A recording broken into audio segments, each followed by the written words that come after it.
When our founding fathers established this republic, they created a political and economic system unique among nations, a system which has led the United States to the very pinnacle in wealth and in world leadership.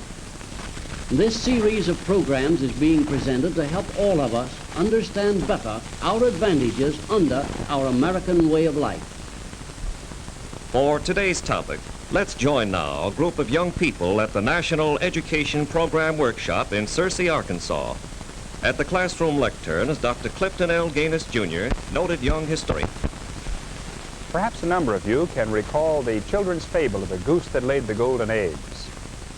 A certain man had a goose that laid eggs of solid gold, the most fabulous of all the geese on the earth.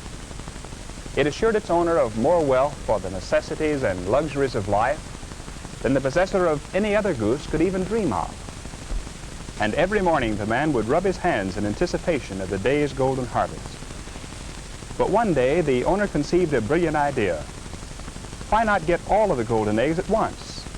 So he killed the goose. But alas, he found only a few half-developed eggs, and the source of his steady stream of daily riches was destroyed. The subject of our classroom discussion today is an element in our daily lives as important to all of us and our improving welfare as would be a goose that lays golden eggs. We're going to discuss profit, its indispensable place in our economic system, its immediate value to each individual citizen, and its relationship to economic progress in our nation. The profit system in America is truly a goose that lays golden eggs, that makes possible our abundance of so many of the material blessings of life.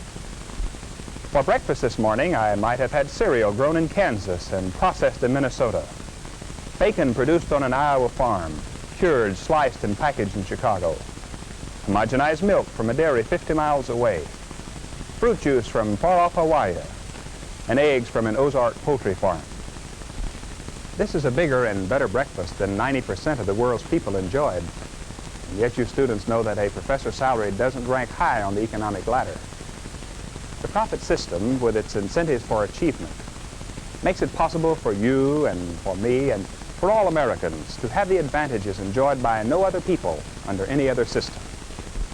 The socialists and communists and their fellow travelers seek to undermine the confidence of Americans in their economic system. They concentrate their major attack against profit and the profit system. So let's examine profit, our own self-interest in it, and its function in American progress. As you came in, Jane, I noticed that beautiful sweater you were wearing. It looks like genuine cashmere from the Himalayas. Thank you, Professor Gaines, but it isn't cashmere. It's a new synthetic fiber, softer, lighter, and warmer than cashmere. If an imported cashmere sweater cost about $35, Jane, would you mind telling us what your sweater cost? Well, let's see. It was $6.95. The company that made the fiber for Jane's sweater spent several $1 million on research before developing the chemical formula and the manufacturing process that made it possible. And where did it get the several $1 million? From profit? Yes, from profit retained in the business to explore and expand and to develop new products. It seems to me that Jane's sweater, with its beauty and excellence and its comparatively low cost, gives us an excellent example of another value of the profit system. Profit, in a very real sense, is the fuel that motivates the machinery of our progress, providing us with better things for everyday living. The opponents of the profit system center their fire on corporation or business profits. So let's take a closer look at these profits. In the last year for which we have the official statistics of the Department of Commerce, our national income was approximately $300 billion.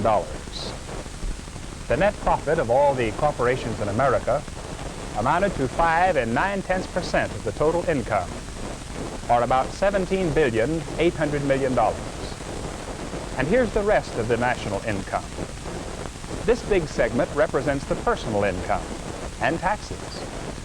The tax slice, incidentally, was $90 billion, or almost 30% of the total gross national income. Now let's examine this profit slice. We find that a part of the net profit, $9.9 billion, was paid out in dividends to the stockholders.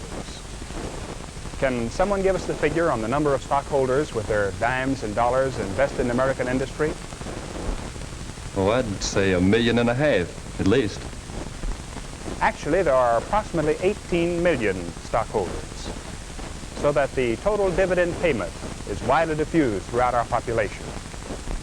After dividends, this slice is the amount that was plowed back into the business, 2 6/10%, or $7.9 billion, to buy new machines, to pay for research, to develop new production methods and new products, to expand the plant, to help build new plants, to make new jobs, and to make the present jobs better, and of special interest to the consumer public, to make better products at lower cost, like Jane's sweater, for instance.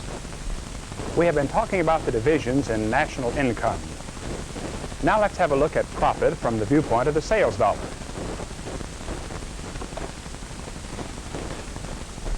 In the last year, for which we have official figures, the annual sales of all the corporations in America totaled $508.52 billion.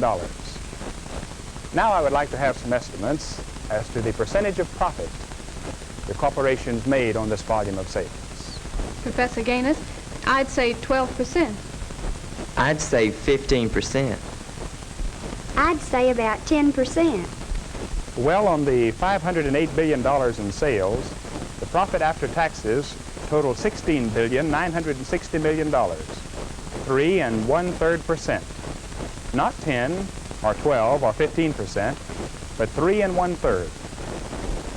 And we mustn't forget that frequently thousands of companies fail to make a profit. Rather, they sustain a loss. Our system might well be called a profit and loss system.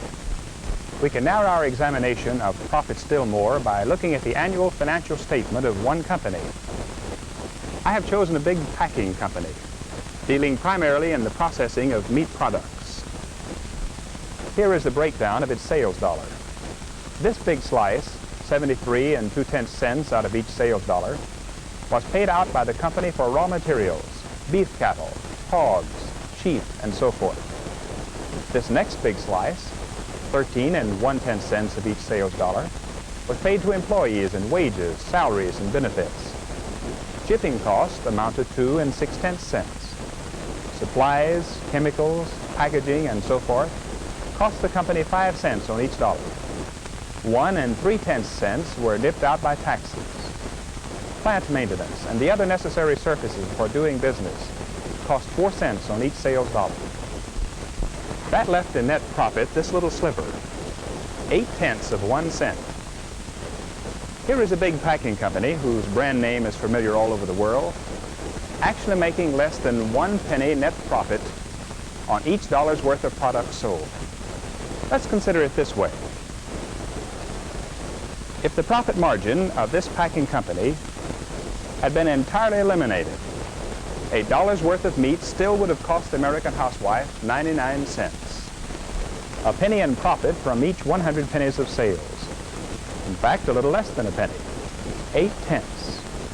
A fraction of this packing company's profit penny from each sales dollar was paid in dividends to the 65,000 stockholders.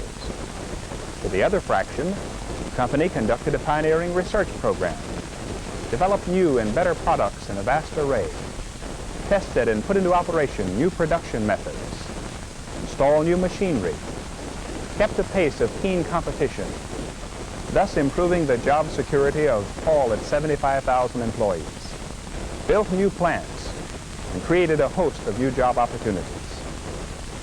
Each new job in American industry, incidentally, requires the investment on the average of $12,000 for machinery, plant, working capital, and so forth. $12,000 for each job created. And with our growing population, we must create nearly 1 million new jobs a year. The big share of the money to create these jobs must come out of the profits of corporations. So we see how vitally important profits are, how much they mean to every citizen. how necessary profits are to every successful company and its employees, and to a healthy, progressing nation.